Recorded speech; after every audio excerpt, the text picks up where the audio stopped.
Hey guys, this is John Downing with Downing Powerlifting Systems. Today, here to talk to you about Supra-Maximal Training. I recently saw a great video via Omar on YouTube, and recently we've been talking a lot back and forth on Facebook about his video and a lot of things that I agreed with. Before I get to that though, I'd like to do a big thank you again and shout out to Johnny Candido as he continues to support my channel.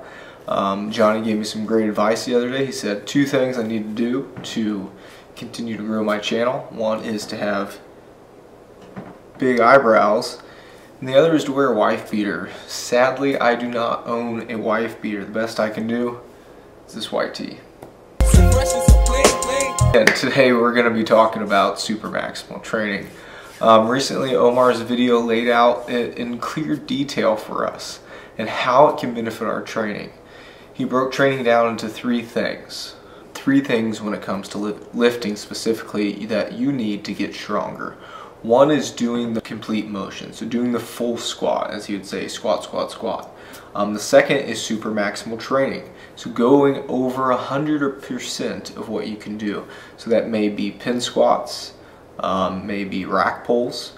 I'd like to throw in there board benches. Anything you can do to help you physically move more than your actual max that you can do in a full motion lift. And the third thing he said is making the lift harder. So things like pause squats, sitting at the bottom, where you're making it harder to do the particular lift. So he broke down 3 things you need to get stronger. Again, one of those was Supra-Maximal Training. Myself, I'm a firm believer that hardly ever you should do something that is not a full motion lift.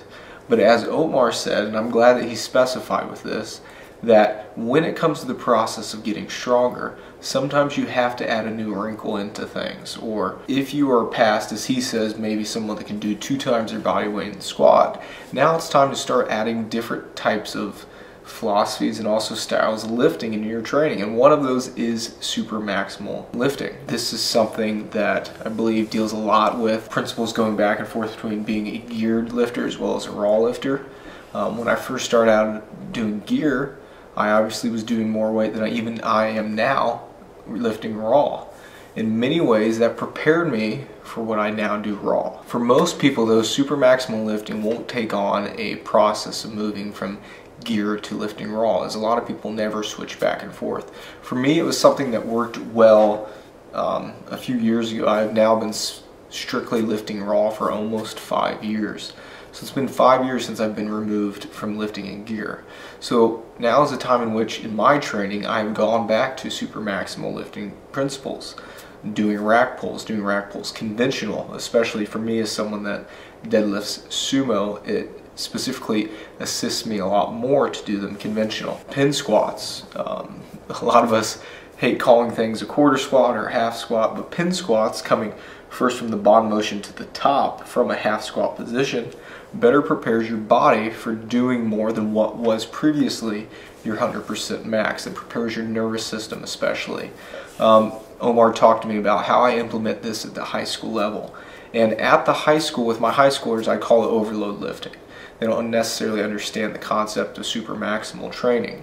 But specifically, I like to do it with my juniors and seniors. Again, they are people that are more advanced in the weight room itself. They're not the new beginners that need to just be doing the full motion lift. With them, a lot of the times, it's deals a lot with doing boards on the bench press. A lot of them, we work rack pulls for the deadlift. It helps them out a lot. We don't really have anybody that needs it for squat. There's no one on our team yet at the high school level that I've coached that we need to necessarily work a pin squat, so Supra-Maximal Training on the squat. But again, it is a great tool when it comes to getting stronger that can be put into your lifting. But as Omar said, it's something that should be done at a certain level. You can't just start out doing a Supra-Maximal lift. You need to get very good in the weight room before you move on to that style of lifting. As he talked about when it should be put into your training cycle, it is something that should, come after you've done your full motion. You do a cycle of doing your full motion lifts and then do a cycle of your Supra-Maximal training and go back and forth. It will greatly assist you. And as he said too, this is something that's been around for a very, very long time. He likes to quote the the Soviets on having the best training methods. In a lot of ways they do, and we keep finding that more and more as we go back and forth between new concepts of lifting, and then we dig up old concepts to better the newer concepts. So it's really interesting how this works. Last thing I want to mention is my great coach and guy who still coaches me to this day. His name is Jeff Briner. He helps me out whenever I can. He tells me he can't teach me more, but he always teaches me something. He mentioned once that when he first got into lifting back in the day, they even did Supra-Maximal Training. Now, they didn't have the ability at their gym to necessarily go over and above weight-wise, and they also didn't have the ability to have a nice power rack, as a lot of us have nowadays. So it's kind of interesting to see that even back in the day, the way he did Supra-Maximal Training, I told Omar this, he got a great kick out of it, was they used to load up the truck bed of a truck with all of their weights. It was a lower hitch truck, and they'd actually do their rack pulls on the hitch of a truck. So as Omar told me, and kind of got a cool laugh out of it, it was kind of like the original block pull. So I'm going to credit that to Jeff Briner. I know he definitely didn't invent that. It has always been a great, interesting story to me specifically. I hope this helped out. Again, I fully support Supra-Maximal Training once you have reached that level. Don't do it until you're good at the full motion squat itself.